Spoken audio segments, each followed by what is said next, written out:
Chiquillos, procesamiento mineral. En la práctica, la minería no es solamente una actividad de lo que muchos piensan que es ir a un lugar, sacar un mineral y de ahí obtener una serie de elementos que lo que nosotros estamos buscando es un beneficio. En la práctica de minería, chiquillos, es un conjunto de procesos, ¿ya? Y que en una perspectiva están todos concadenados. O sea, tenemos un proceso primero en el cual se busca un cuerpo mineralizado, luego se analiza si ese cuerpo tiene las ciertas características, la ley, por ejemplo, de volumen. Luego se empieza a hacer todo lo que es la construcción de una faena. La faena se activa, trabaja.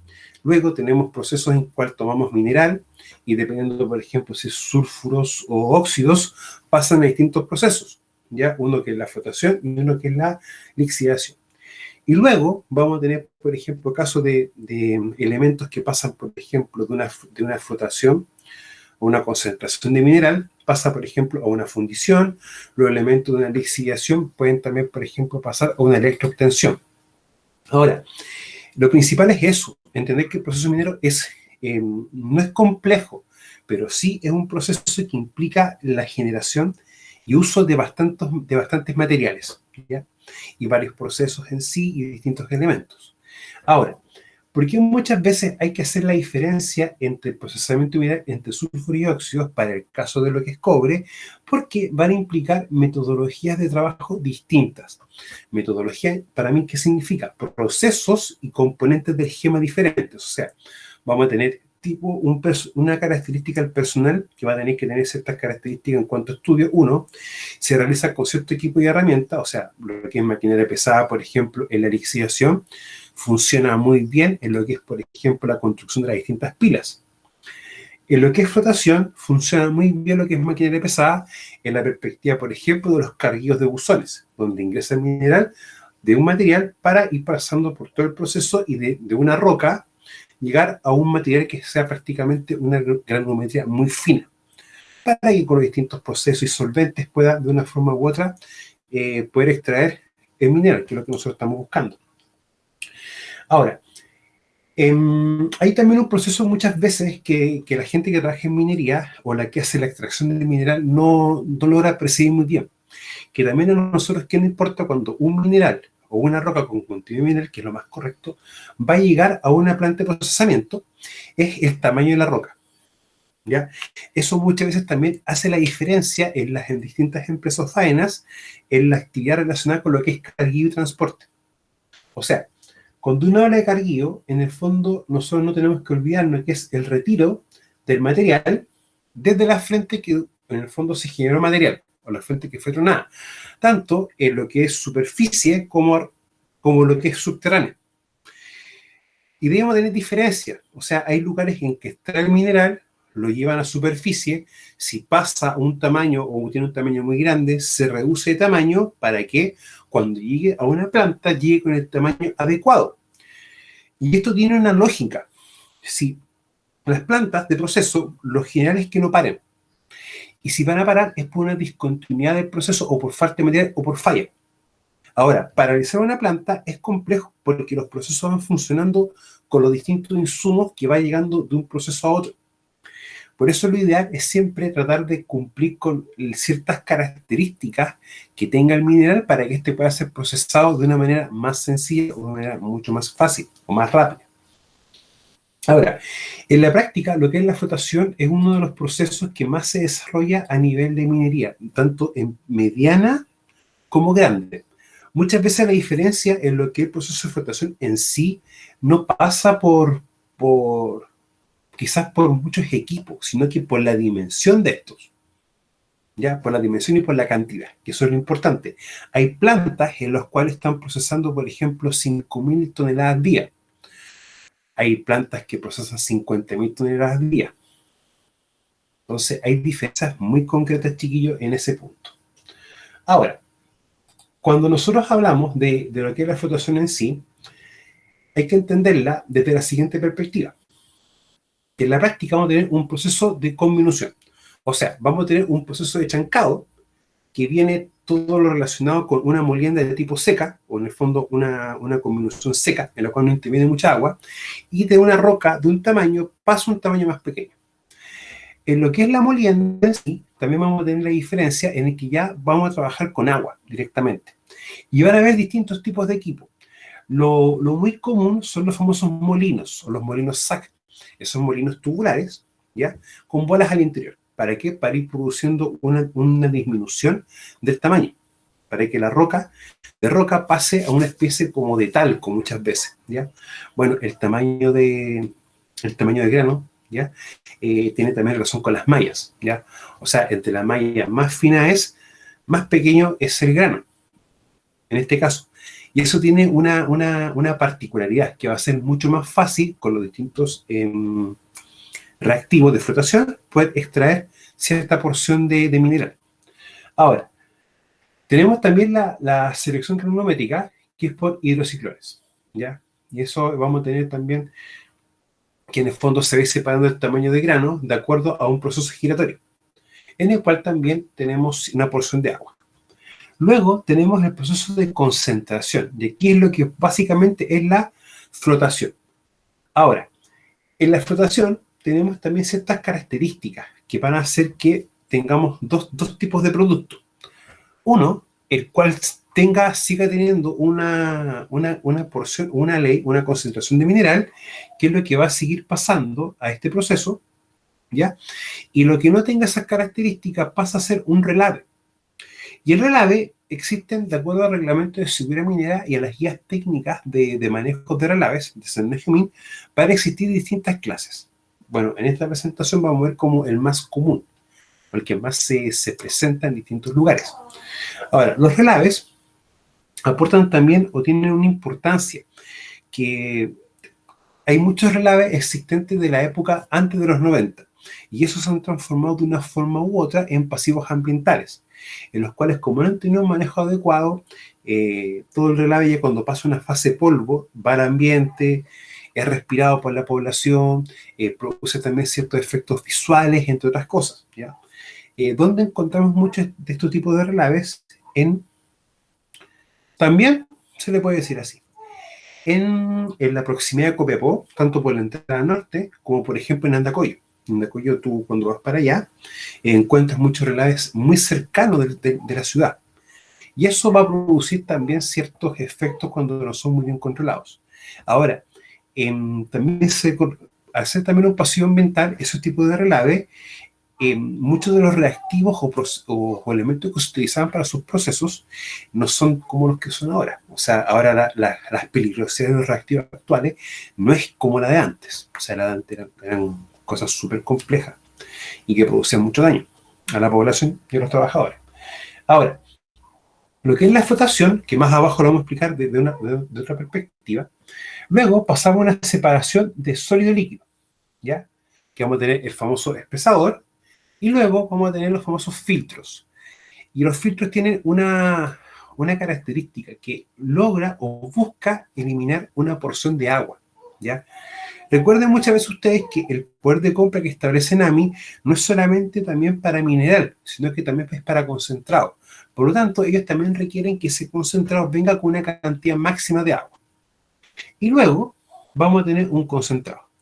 Ahora, en la práctica, si ustedes se dan cuenta, vamos a tener un producto intermedio de un 30%. Si nosotros vamos prácticamente a uno de los últimos procesos, que es, por ejemplo, en lo que es en este caso, perdón, lo que es la fundición, pasamos a tener de un 30 a un 99,2%. Y eso, en el fondo, uno va a llegar a ese punto. O sea, uno de un 30 puede llegar a un 90, pero bajo ciertas características del proceso. En la práctica, básicamente, por ejemplo, lo que es la lixiviación en sí, lo que es la electroobtención, lo que es la fundición y la refinación, van a diferenciarse en el porcentaje de cobre final, ¿ya? Siempre la electroobtención y la refinación van a ser los que tengan un producto ya más, una concentración mayor de cobre. Ahora, si también vemos, por ejemplo, lo que es la flotación desde otra perspectiva, vamos a tener un depósito de material, el cual se va a pasar por un proceso de chancado, un proceso de molienda, flotación y un depósito en cancha. Muchas empresas, específicamente lo que es pequeña y mediana minería, quizás no van a tener como los medios para poder colocar secadores de concentrado, o quizás unos hornos para ir bajando la humedad. Pero lo que sí hacen es colocan en canchas. En el fondo preparan canchas equivalentes, por ejemplo, a una cancha de baby fútbol, y en la cual van esparciendo el concentrado. ¿Para qué? Para que con la acción del sol ya vaya perdiendo cierta cantidad de humedad. Cuando también vemos desde otra perspectiva lo que es el proceso de obtención de un concentrado de cobre, vamos a tener en el fondo, en la primera instancia, una molienda seca y luego una molienda húmeda, ¿ya? Bueno, como su nombre lo dice, una de las principales diferencias es el uso de agua, ¿ya? Y recuerden muchas veces que el uso de agua en sí es algo en que en minería se trabaja muy controlado. O sea, por cada litro de agua que utiliza una persona en su día a día, en minería se llegan a utilizar 150 litros. De ahí que muchas plantas mineras tienen procesos de captación de agua de proceso, se hace un tratamiento o se modifica un parámetro, ¿para qué? Para volver a inyectar al proceso. Eso es un poco importante el tema de los reusos y los reciclajes de agua, desde el punto de vista, perdón, del uso industrial. Bueno, no sé si ustedes saben que el agua se categoriza por los tipos de uso al que se le da.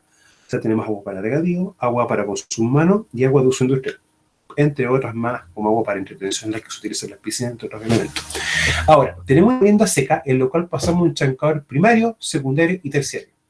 Lo principal de esto es entender que la roca, desde un tamaño grande, va a terminar con un tamaño súper pequeño, que es en este caso, por lo que es chancado, va a salir con media pulgada, para con media pulgada entrar a lo que es molienda. Una pulgada son 2,54 centímetros. O sea que cuando una roca de distintos tamaños, que tenga una cantidad mineral, va a salir del chancado terciario, va a salir con un tamaño aproximado de 1 centímetro. ¿Ya? Para poder también tomarlo en cuenta. Ahora, diferencias es que vamos a tener una roca con un tamaño que ingresa, ese tamaño se disminuye, ingresa nuevamente al terciario y ese tamaño se disminuye. ¿Para qué? Para luego pasar a lo que es la famosa molienda húmeda. ¿Ya? Bueno, tenemos los molinos de barras y los molinos de bolas, ¿ya? En la práctica, internamente hay barras aceradas, ¿ya? Y en el molino de bolas, internamente hay bolas de acero, bolas de distintos tamaños. ¿Ya? ¿Con qué objetivo? El mineral que entra acá con prácticamente media pulgada va a entrar en este proceso, ¿ya? Luego, cuando el tamaño se ve reducido, después de un tiempo de estadía o un tiempo de residencia, el tiempo de residencia, chiquillo, desde el punto de vista de los procesos, es el tiempo en el cual un material tiene que estar sometido a un proceso específico para poder trabajar o que queden ciertas características que nosotros buscamos. O sea, por ejemplo, cuando quizás uno hace una reacción química, o quizás quiera hacer un ataque ácido, o colocar una muestra, por ejemplo, en un mechero, para nosotros lograr que es tener un elemento o una salida de una cosa puntual, requiere un tiempo. Ese tiempo también se puede definir como el tiempo de residencia. Ahora, cuando ya pasa el molino de barras y el molino de bolas, pasa un ciclón. ¿Para qué? Para que tenga la siguiente lógica. Si la roca, ya, o la pulpa va a tener cierto tamaño, puede pasar nuevamente o devolverse al molino de bolas. Y si cumple con un tamaño, pasa a lo que es el famoso concentrado, ¿ya? Ahora, lo importante de esto es que aquí vamos a producir en el fondo un reuso, o más que un reuso, es como un reingreso al sistema, ¿ya? Que no puedo decir, o sea, podría ser casi un reciclaje, pero ahí vamos a tener como ciertas diferencias. Ahora, dentro de lo que es el concentrado, ya en esta sección se siguen agregando cierta cantidad de elementos, ya que en este caso, que lo que nosotros buscamos es empezar a liberar ciertas partículas. En este caso, partículas de cobre que se encuentra en una solución. Luego pasa un ciclón de una serie de flotación, que en la práctica todo lo que está acá pasa para acá, y en la zona inferior se empieza a inyectar aire. ¿Para qué motivo? Para que el cobre, que tiende a ser, a veces los metales tienden a ser mucho más pesados y tienden a precipitar, salga a la superficie. Y así con las aspas empiece a la espuma, que va a tener contenido de cobre, empiece a llegar en esta sección de acá. Esta sección muchas veces, o esta parte que está acá, es lo que se llama por rebalse. O sea, toda la espuma empieza a botarla, empieza a caer acá, y luego esto se concentra, cuando llega a una cantidad tal, pasa a un filtro, que en el fondo esto entra y esto empieza a girar o sea, empieza a agregar aire o un poco de presión, ¿para qué? Para ir sacando una cantidad de humedad, y luego pasa a un secador, ¿para qué? Para tratar de tener o obtener el porcentaje de agua solicitado o deseado, ¿ya? Hay una norma en específico que me habla o me versa el porcentaje de agua que debe tener un concentrado. En este momento yo no recuerdo si el 18 o el 20% de su peso que es agua. Ahí no me lo recuerdo de manera tan perfecta ese dato duro en sí. Entonces, depósito de material es una zona de descarga, que en el fondo viene un camión, va a descargar el material ahí, y luego viene un cargador, ¿ya? O una excavadora, dependiendo de cómo esté esa operación definida, y va a empezar a llenar un buzón, para que luego empiece esto a caer y empieza a procesarse, o entrar en todo lo que es, por ejemplo, en lo que es la molienda seca, desde los chancadores primero y secundario, y luego pasa a la molienda, ¿ya? Pero esta siempre, chiquillos, es la parte más crítica, porque si tenemos, por ejemplo, un problema con el ingreso chancador primario, ¿qué va a pasar? Quizás no vamos a poder tener la alimentación de material que nosotros requiramos, ¿ya? Y eso es un tema, chiquillo. Paralizar una planta es algo súper complejo. Ahora, muchas veces a mí me preguntan bajo qué punto de vista nosotros podemos, por ejemplo, paralizar una planta, ¿ya? Y eso también tiene una lógica. Dejo, chiquillos, déjenme mostrar una cosita cortita para poder explicarle algo.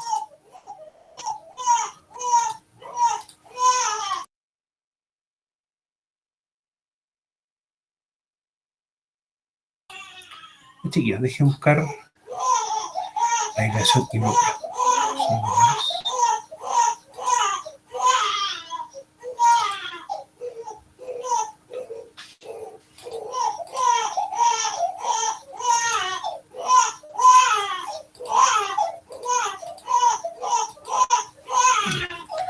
Cuando, por ejemplo, chiquillo, uno dice que se puede paralizar una planta, es básicamente por la acción de esto. Me explico. Esto se llama piola de seguridad, o pulcor, dependiendo cómo lo quieran pronunciar. Ahora, esto tiene una lógica. Si, por ejemplo, tenemos una situación en la cual un trabajador está haciendo sus labores y tiene alguna parte de su ropa o de su pelo o de su cuerpo que queda atrapado, y un trabajador detecta dicha situación, tira esta cuerda o la tira hacia abajo con fuerza, y ¿qué va a pasar? Automáticamente se va a detener la correa, ¿ya? Y esos chiquillos tienen una lógica de poder producir o generar un rescate. Ahora, ese es un motivo de detención de una planta, ¿ya? Para poder también tomarlo en cuenta. Ahora, lo importante de eso es que este es el motivo 1. Ahora, el otro motivo es cuando uno puede hacer, por ejemplo, ciertas mantenciones o reparaciones de una planta. Y el tercer motivo es lo que muchas veces nos gusta, cuando el material o el mineral no llega en un tamaño adecuado, llegan rocas demasiado grandes, y esto empieza a atochar el buzón, que esto es una especie como de conos, como rectangulares o cuadrados, y cuando el material no tiene un tamaño o un volumen deseado, empieza a producir un problema. De ahí que es muy importante que la conversación que tenga la gente de una planta que recibe mineral es también solicitar que el mineral venga con cierto tamaño, ¿ya? Para evitar esa paralización.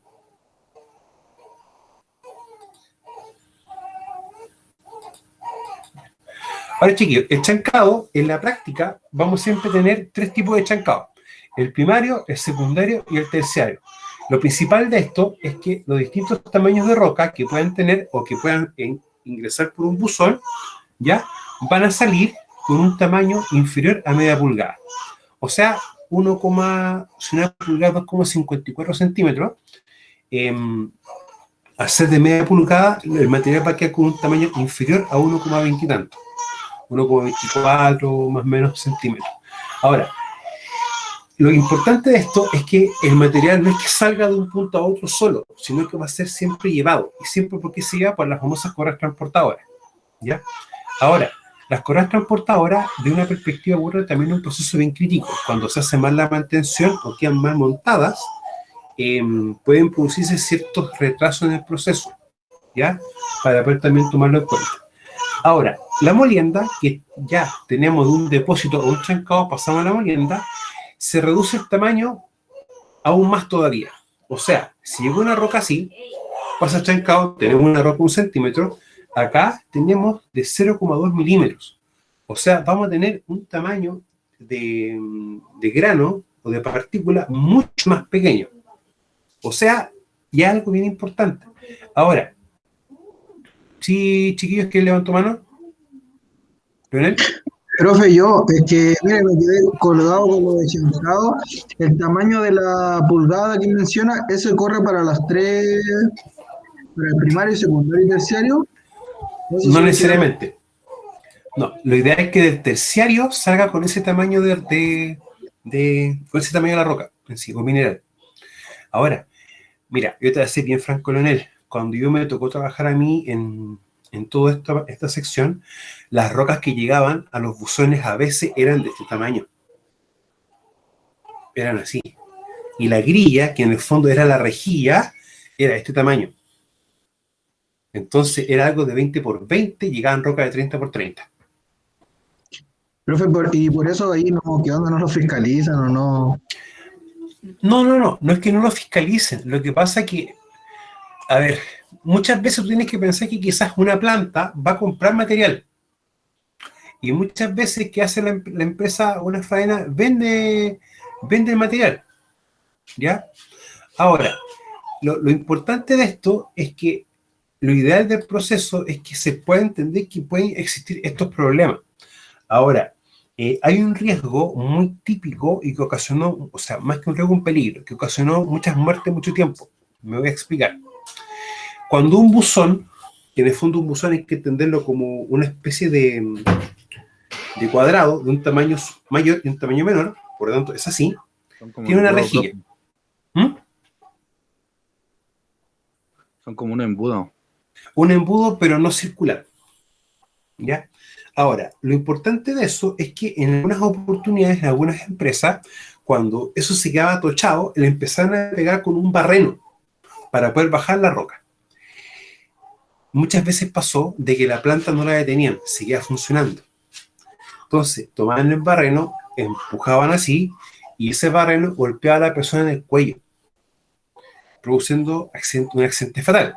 Eso ocurrió muchas veces. Por eso es que lo que hacen muchas empresas, yo no tengo algo acá, es toman el mineral, lo colocan en un lugar de acopio y van revisando visualmente, y cuando detectan que el mineral no cumple con cierta cantidad, lo tengo acá, que tengo un martillo, pero no sé dónde lo dejé.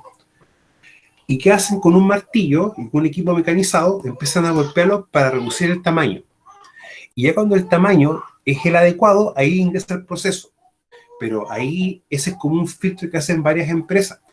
Pero ya cuando ingresa a los distintos tipos de chancado, ya al final va a salir del terciario con ese tamaño de roca.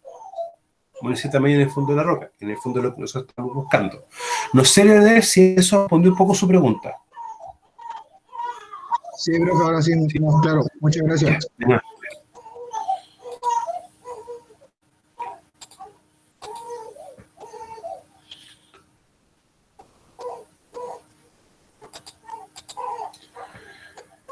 Ya, ahora lo que sí hay que entender que los que son los molinos van girando en un sentido, ¿ya?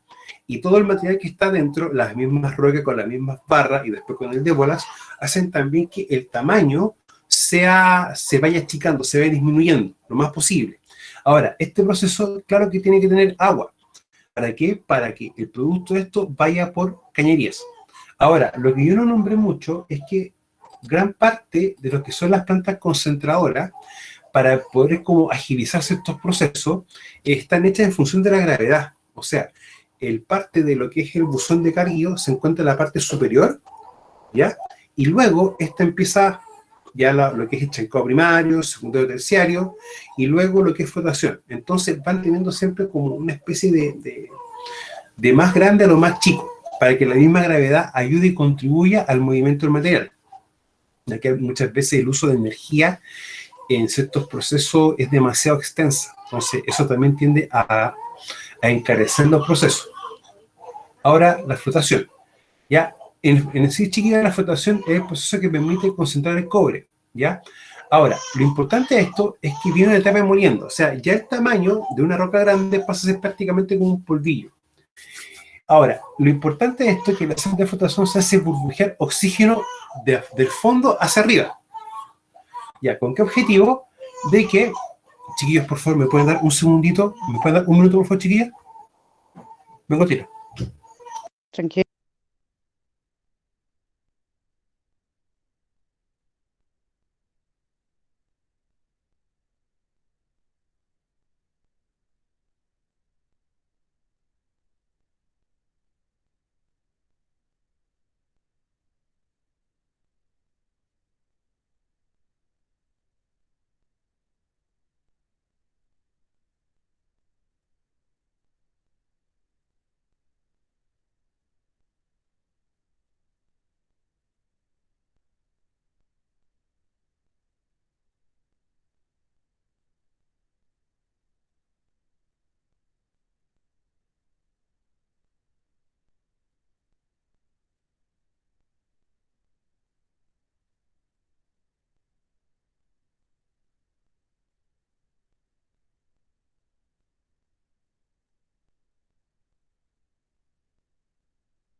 Disculpe, chiquillos, un tema doméstico.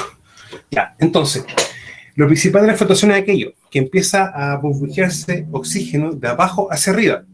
Con lo que yo explicaba anteriormente, los metales siempre tienden a ser más pesados, tienden a precipitar. Entonces, para evitar aquello. Ahora, presenta la pulpa, se a las burbujas de aire y así suben con ellas y se acumulan en una espuma.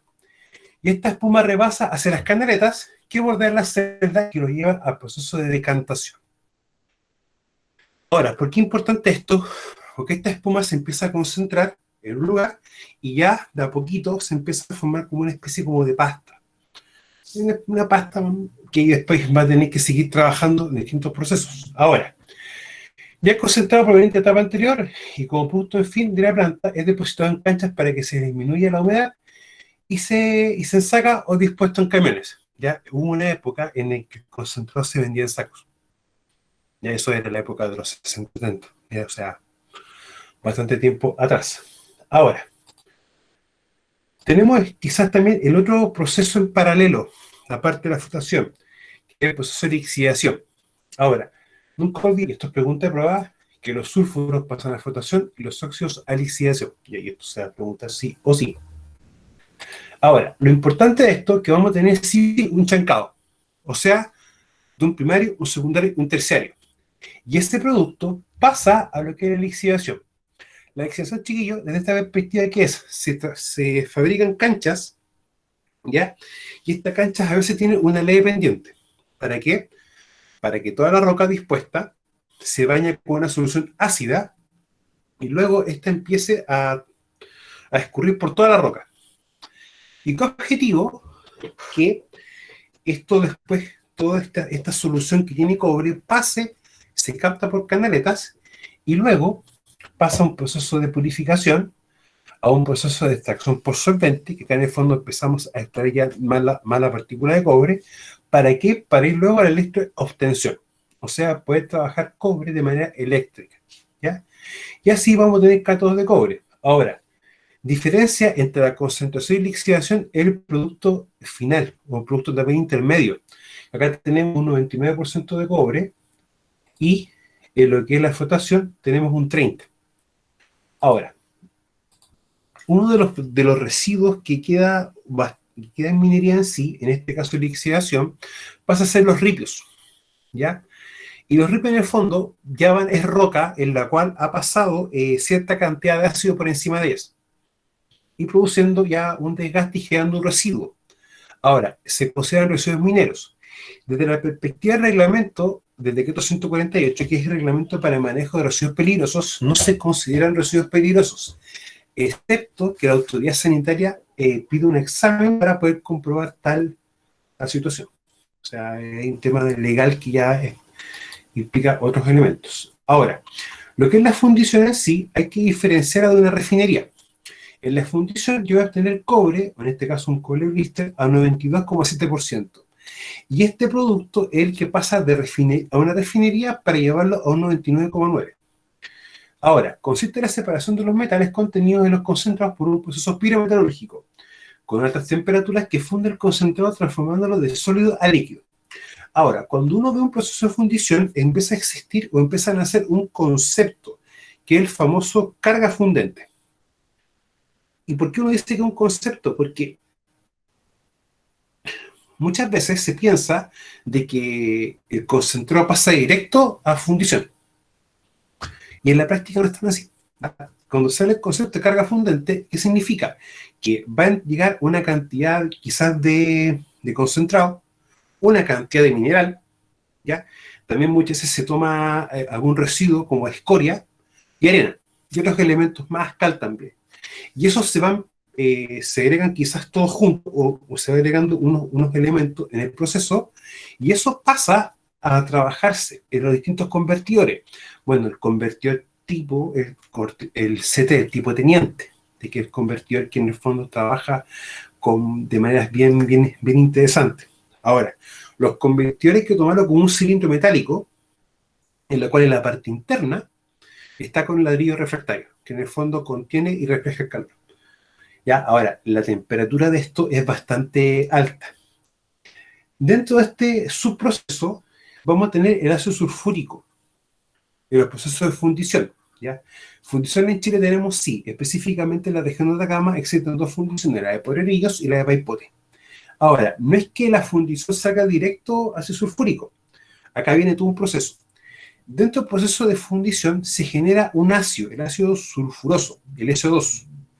Ahora, este es captado, se combina con ozono y pasa de SO2 a SO3.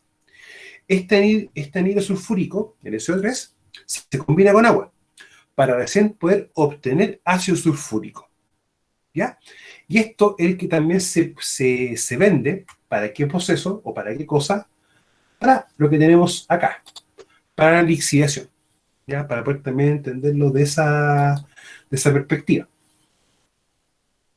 Ahora, esto común cuando uno está en fundiciones trabajando o haciendo labores, el anhidro sulfuroso es súper fuerte en sí y pasa también con mucha facilidad a los respiradores, ¿ya? Muchas veces el respirador no sella bien y entra igual. Y lo que uno siente es como una sensación de un clavo oxidado en la boca, ¿ya? Para ver que cuando uno nota la presencia de aquello. Tenemos también la refinación, ¿ya? En lo cual el proceso consiste en la obtención de metales en un estado de pureza tal que están aptos para su transformación industrial. O sea, tenemos el 99,2, pasa por lo que es refinación a un 99,9. Y eso ya vamos a tener un producto ya listo para poder venderse. Hay un subproducto también, no es solamente el ácido, que es producto de la transformación de la captación de anhidro sulfuroso, sino que también es la escoria. ¿Ya? Las escorias por lo general, cuando uno las ve sólidas o ya frías, son como especies de vidrios. Bueno, va a depender de qué tanta cantidad de arena y de sílice tenía esa carga que generó esa escoria. Y también los tonos negros, tonos oscuros, tienen una procedencia de un mineral de hierro. ¿Ya? Por si acaso, para poder también tomarlo en consideración. Un elemento importante de lo que es el proceso de flotación, ¿ya? Es la generación de los relaves mineros. Un residuo minero. En este caso tenemos un relave.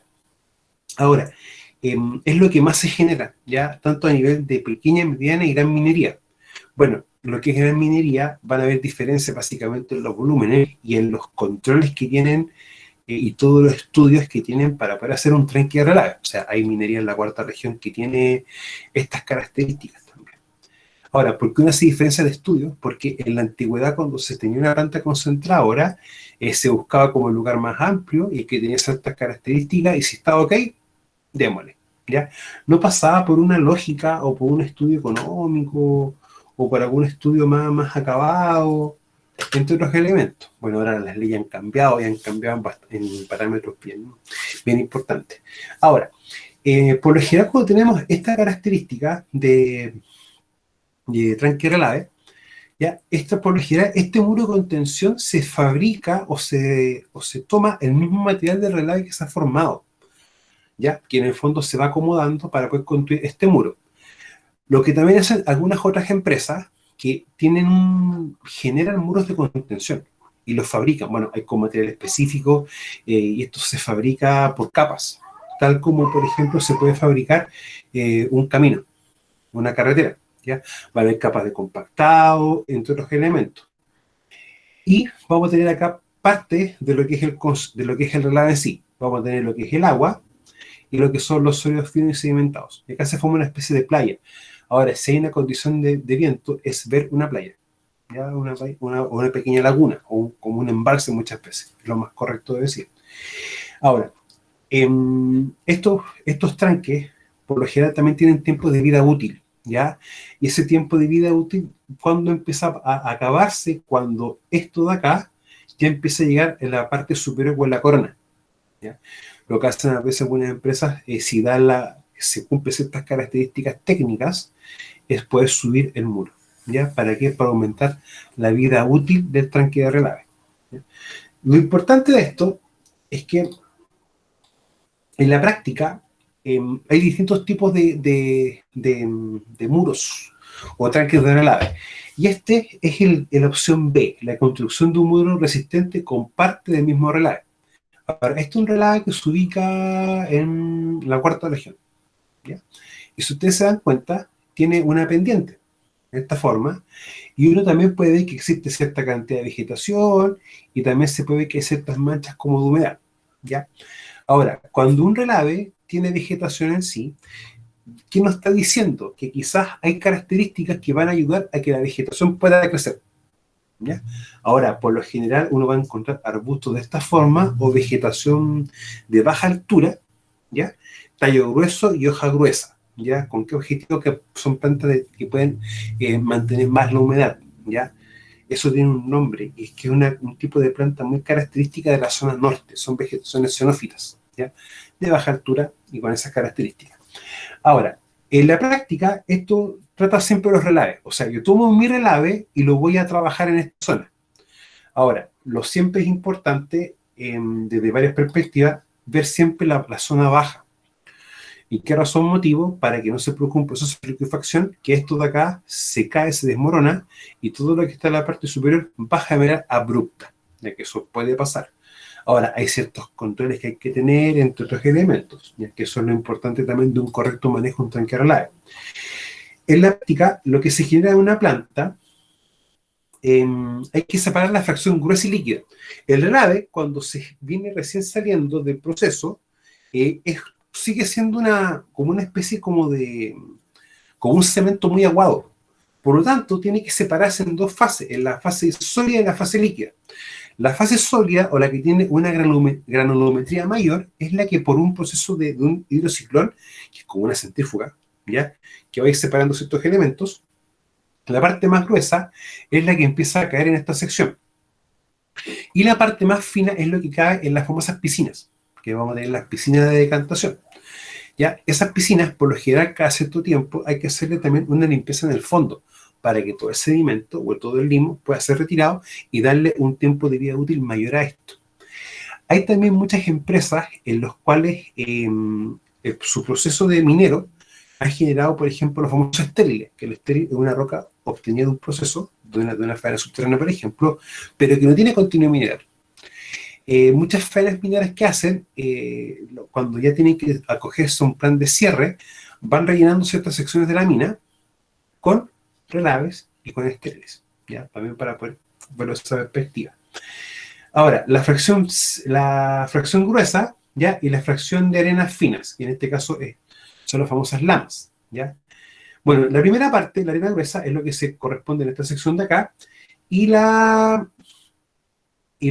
lamas, que es la parte mucho más fina, pasa a una cubeta o un embalse. Bueno, son embalses o piscinas, ¿ya? Que uno después con el tiempo se da cuenta que también empieza a crecer vegetación. Remarco el tema de la vegetación porque los relaves antiguos tienen elementos tan tóxicos que no crecen plantas en años, ¿ya? Y con la misma lluvia, con el mismo viento, se han ido lavando y limpiando. Y ahí uno empieza a darse cuenta de que tenemos más ¿cómo se llama? Mayor favorece temas, hay temas de pH, hay temas de concentración de metales, entre otros elementos, para que esto pueda darse de mejor forma. Ahora, lo que acá estamos en el fondo es lo que la explicación anterior, de lo que mismo me definen las guías de manejo de relave emanadas por el estado. Ahora, lo principal es siempre los hidrociclones, que puedan ir separando. Por lo tanto, si este hidrociclón falla, va a llegar todo relave y va a quedar que se va a rebalsar todo. No se va a producir un proceso de separación. Y esto es lo importante. Ahora, las arenas gruesas que son depositadas sobre la superficie son prácticamente 75% de lo que tiene el relave. O sea, hay una cantidad importante que es sólido, ¿ya? Y eso es importante también de poder tomarlo en cuenta. Siempre cuando uno tiene un tranque de relave, va a tener ciertos sectores críticos que están asociados a las características de la operación, o en el fondo, cómo yo voy disponiendo el relave, uno, y dos, las características también del lugar. ¿Ya? Si son lugares, por ejemplo, que hay alta sismicidad, o quizás en la parte más baja hay un río, ¿ya? Hay que también darnos ciertos elementos que pueden tener distintas consecuencias, ¿ya? En función de un mal manejo. Por lo tanto, vamos a tener siempre escurrimiento y colapsos, o sea que el material quizás que está cayendo se queda en una sola parte y empieza a escurrir, o el peso de esta sección de acá, que uno siempre llama la corona, que es lo que está en la parte de acá, o en esta parte de acá, quizás va a ser tan grande o tan alto que va a empezar a generar una presión hacia abajo y va a escurrir completamente. Y eso también es un tema que es un tema no menos chiquito, un tema también a considerar. Por lo tanto, siempre hay que ver también temas de emergencia. O sea, tenemos un tranque relave y si este es mal manejado, puede ocasionar una emergencia. O sea, por un tema de mal manejo y también por un tema de condiciones ambientales. Lluvia, exceso de lluvia, crecida de río, sismos, terremotos, entre otros elementos, ¿ya? Por lo tanto, siempre que nosotros hablamos de emergencia, hay que considerar un antes, un durante y un después. O sea, cómo yo preparo la emergencia, cómo yo hago una serie de actividades para el primer...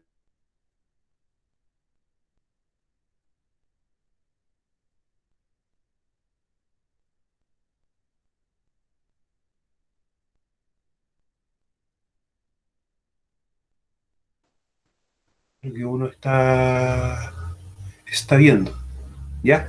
Ahora, ya en el durante y el después, o sea, el después es tratar de restaurar todo lo que estaba de mejor forma, pero también viene el aviso a los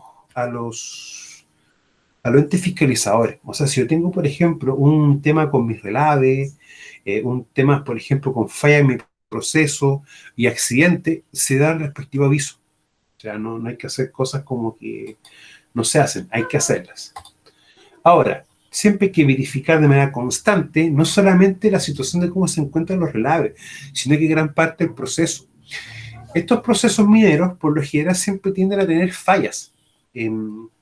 Fallas por problemas de mala mantención inadecuada, o quizás los mismos elementos van teniendo fallas, ¿ya? Y tampoco quizás se consideran ciertas reparaciones y mantenciones cuando corresponda. Lo otro es siempre dar el aviso de la distinta anomalía, ¿ya? A la jefatura directa de uno y para verificar. Ahora, esto no es solamente un tema de relaves, como le decía antes, sino que en gran parte de los procesos mineros que se dan en nuestra empresa. Ahora tenemos los tipos de emergencia, ¿ya? Y las condiciones que va a generar, por ejemplo, este tipo de emergencia en sí. Ahora, gran parte son fallas de tipo operacional, fallas de los distintos elementos como las mangueras y también condiciones climáticas, de que es un tema muy importante. Ahora, nosotros en la zona norte muchas veces no se considera el factor lluvia porque llueve tan poco que no es un factor importante.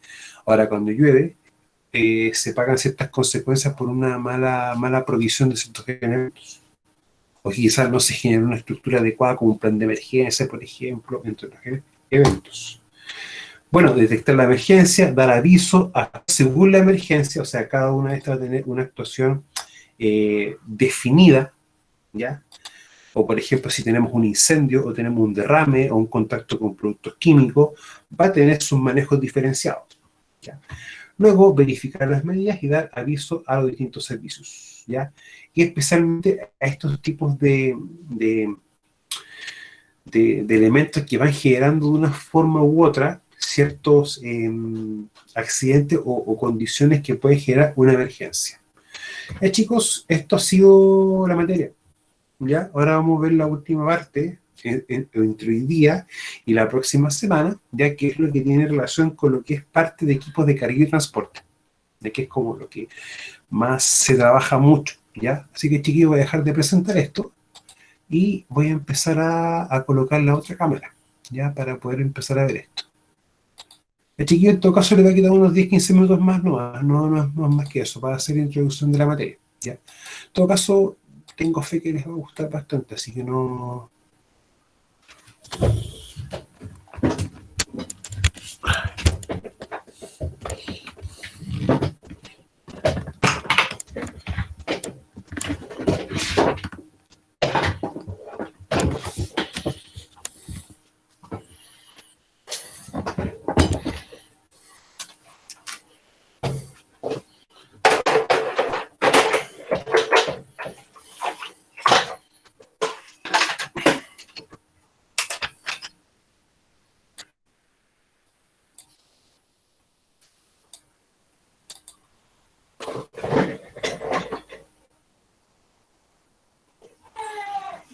Chiquillos, estamos viendo acá nosotros dos tipos de equipo en específico, ¿ya?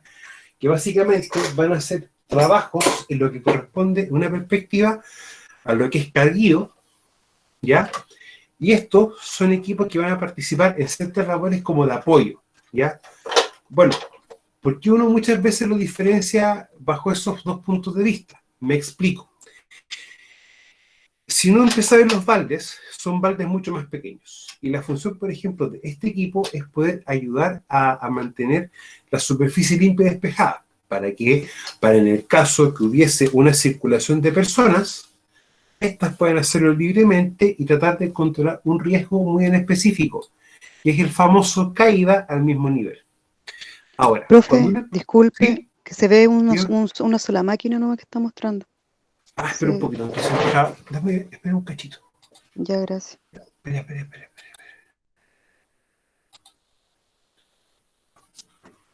Ya.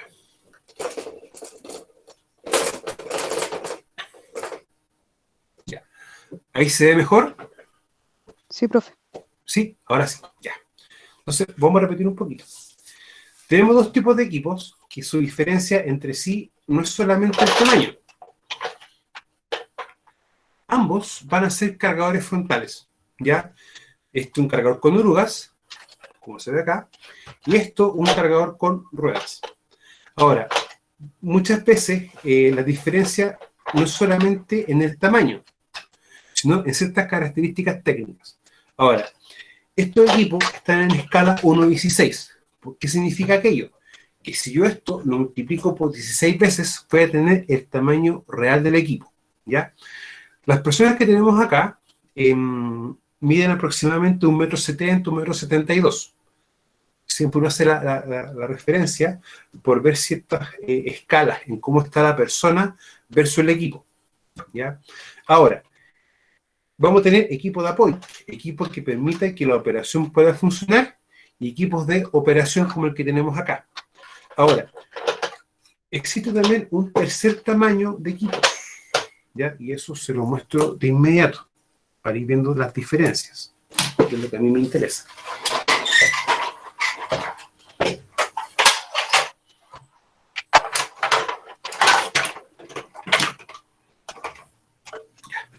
Si ustedes se dan cuenta, vamos a tener tres tipos de cargadores, ¿ya? Y ambos, o los tres tipos, mejor dicho, perdón, van a tener características muy distintas. Ahora, si ustedes se percatan, tenemos un balde dentado y tenemos un balde dentado, ¿ya? En lo cual, esta sección de acá, chiquillos, se consideran las calzas y los extremos que están acá se consideran las punteras. Eso es importante saberlo así, porque son los distintos elementos de desgaste que tiene este tipo de equipos, ¿ya? Y es lo que en el fondo después van a ir siendo reemplazados, van a ir siendo cambiados y que son parte de sus mantenciones. Estos equipos, claro, uno dice son para carguío, o sea, estos dos en específico, razón motivo, pues va a tomar el material que salió del producto de una tronadura y va a hacer la carga a un camión.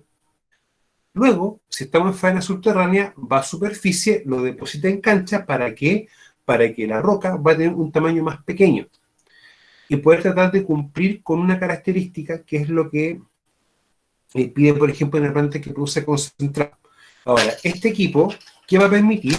Poder limpiar a las distintas áreas de trabajo para que la circulación no solamente de personas, sino de equipos sea lo más correcta, ¿ya? Para poder también verlo de esa perspectiva.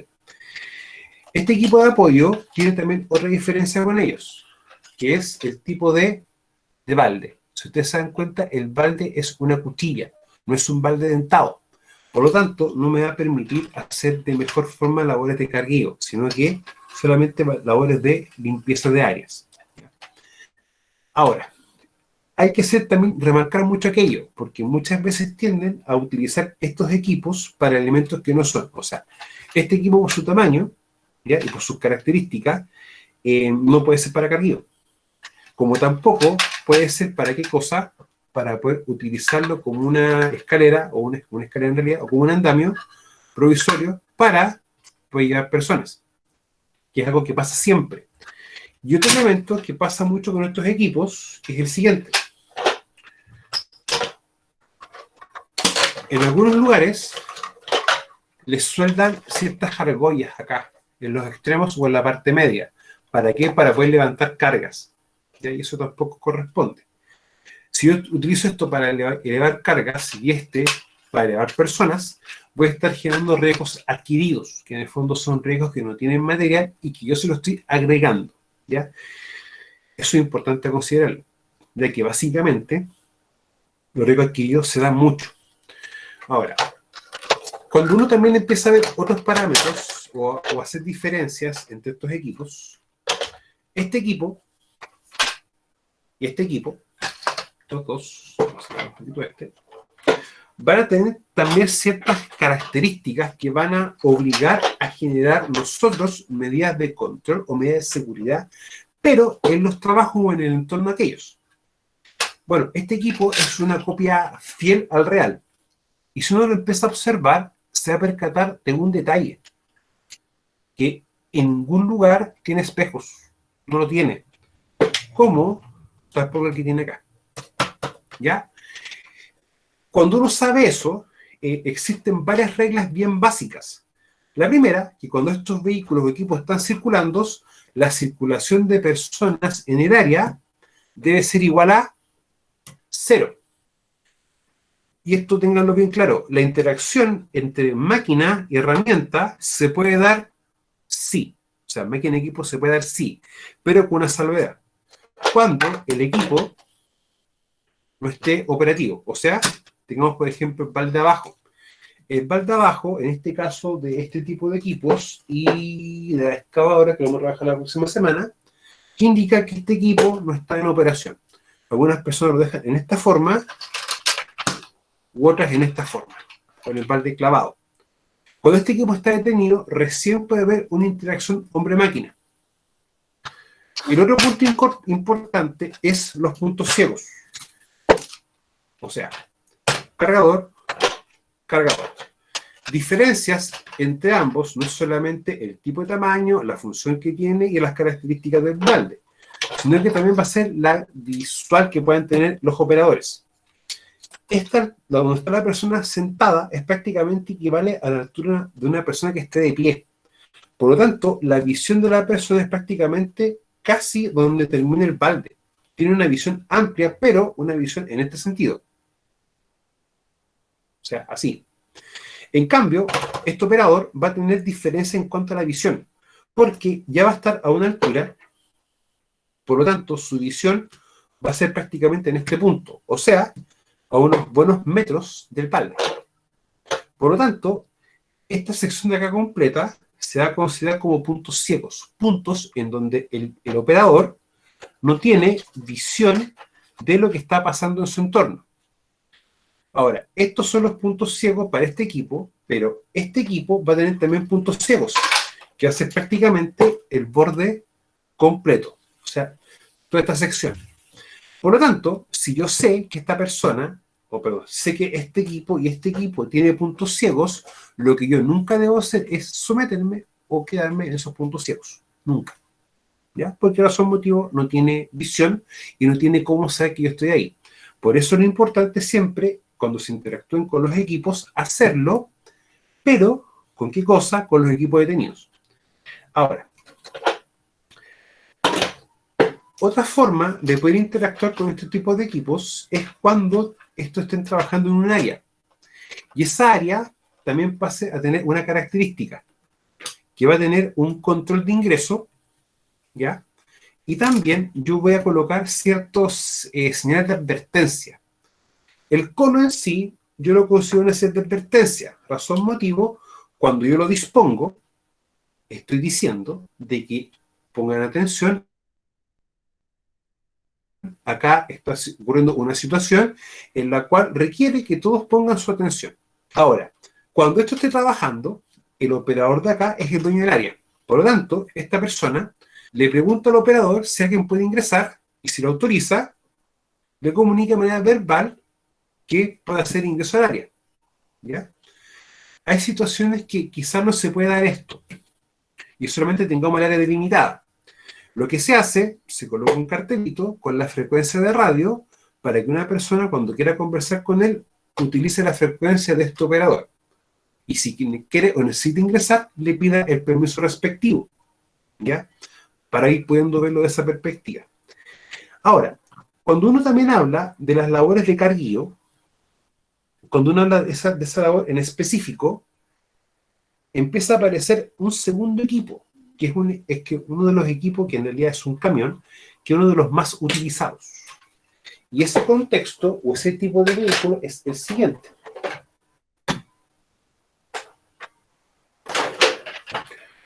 Un famoso camión tolva. ¿Ya? Por si acaso. Ahora, el camión tolva tiene que también tener ciertas características. O sea, el carguío, recuerden que es la extracción de mineral, ¿ya? Y que se carga con un medio mecánico en esto. ¿Ya?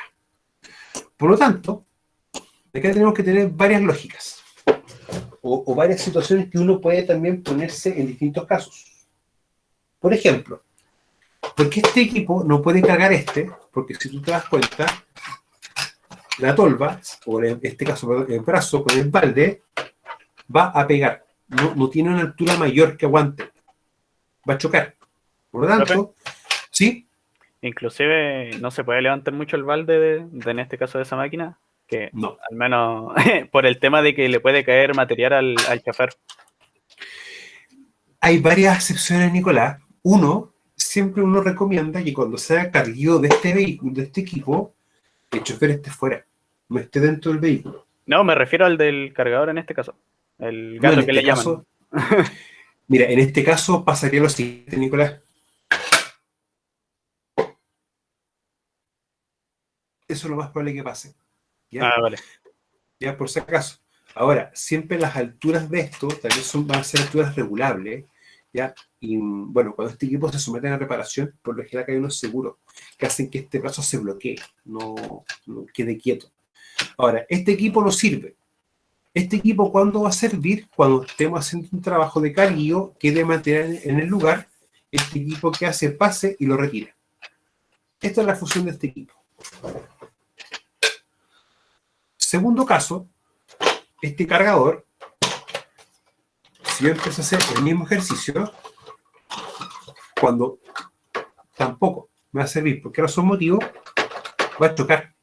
Y si quiero hacer un ingreso, va a empezar a pasar un fenómeno como este. Y el balde va a bajar a duras penas. Y cuando el balde baje, va a quedar el vehículo en esa posición. No va a servir mucho. ¿Ya? Por lo tanto, en este contexto, en específico, este balde, este cargador no me sirve. Por lo tanto, vamos a tener que utilizar otro equipo para tal evento, que en este caso podría ser este cargador.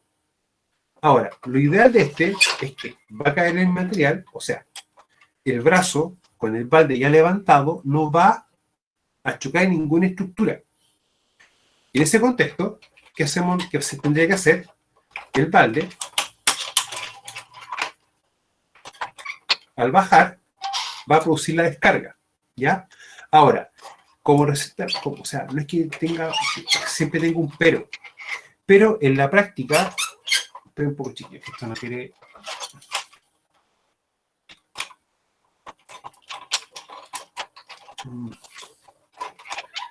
Chicos, que acá hay un código 300 y en este caso un código mío mal se bloqueó esto.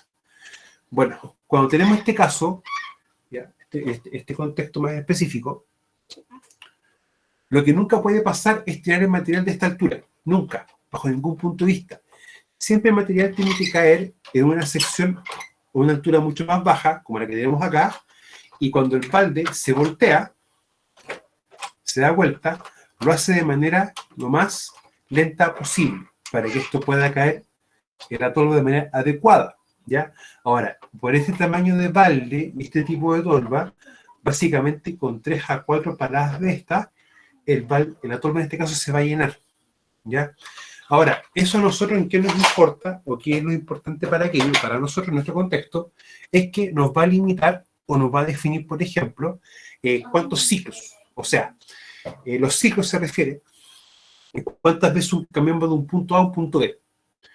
Por lo tanto, quizás nosotros el tiempo de transporte no lo podemos manejar, porque en ese aspecto sería someter al conductor a quizás distintos riesgos, o sea, la conducción.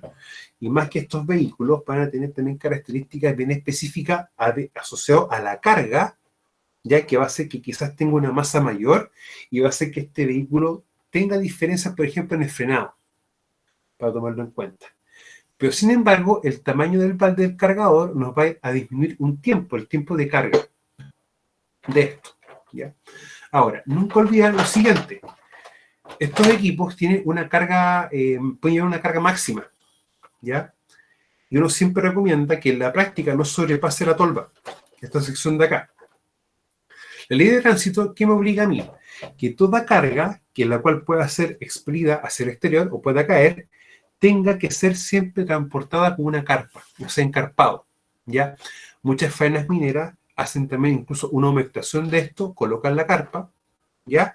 Y también hacen lavado de las ruedas, para poder evitar quizás una generación de polvo en el ambiente, ¿ya? O poder también trabajar controlando un aspecto ambiental, que es la generación de polución.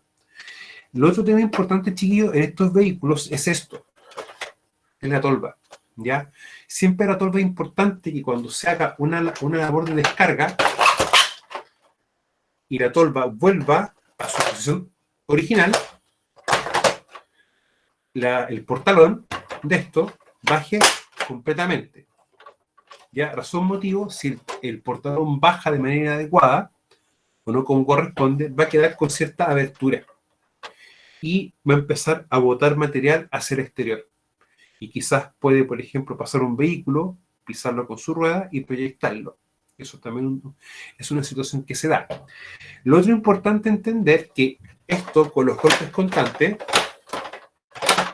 va a producir también un problema, que es la rotura de estas orejitas, ¿ya? Y si se produce rotura de esta orejita, este portalón, lo más probable es que pueda caer, ¿ya? También para poder tomarlo en cuenta. El otro punto importante es la capacidad o la cantidad máxima de carga. O sea, estos son 16 toneladas lo que puede transportar, ¿ya? Pero lo que uno siempre recomienda que esa 16 uno lo multiplica por un factor de corrección, que sea entre el 80 y el 90. ¿Ya? Razón motivo, en un vehículo común y silvestre, si va a 100 km por hora, cuando tú lo quieres frenar, requiere más o menos entre 50 70 metros para que su velocidad sea igual a cero. Este vehículo cargado en su totalidad, si empieza a frenar, para que el vehículo se detenga con velocidad igual a cero, requiere por lo general sobre 500 metros de distancia. ¿Ya? Es un factor completamente asociado por la masa. O sea, entre más pesado es esto y más rápido va, más va a costar poder frenarlo. ¿Okay? Eso es la famosa distancia de frenado. La distancia de frenado es la distancia que recorre un móvil desde que el conductor pisa el freno hasta que el vehículo va a tener una velocidad igual a cero. ¿Ya? Chicos, no sé si a ustedes les quedó alguna duda o consulta de lo que hemos estado viendo. Por favor, para que me la puedan preguntar.